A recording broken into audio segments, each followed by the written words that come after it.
চাওক এই তিনিজন ব্যক্তিলৈ মন কৰক। এখেতসকল হৈছে ধুবুৰী থানাৰ বেলেংগামাৰীৰ চৰহাব আলী একে গাঁৱৰ সাদেক আলী আৰু মাজিৰচৰৰ চৰবেছ আলী।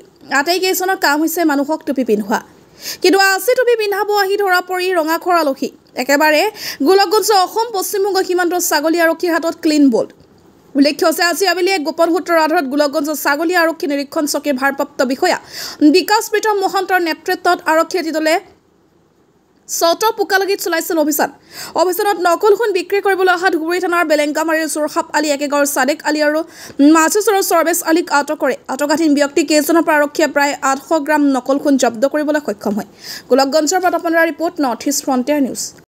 জিলা ধুবুৰী। কোন থানা? থানা ধুবুৰী। ওই আপনার ঘর কি নাম? বেলেংগামারি। কি নাম আপনার? সরহাব আলী। আপনার? সরবেছ। সরবেছ।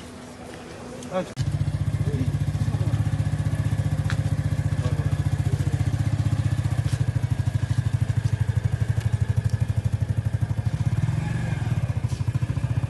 শালা কোথায় গেলে? আসতে। ভাই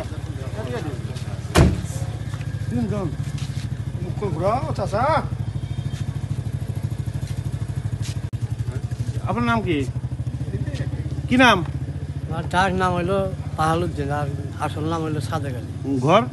ঘর বেলেংগামারি। মানে কোন জেলা? জেলা ধুবুৰী। কোন থানা? থানা ধুবুৰী। ওই আপনাৰ ঘৰ কি নাম? বেলেংগামাৰি। কি নাম আপনাৰ? সৰহাব আলী। আপনাৰ? সৰবেছ। সৰবেছ।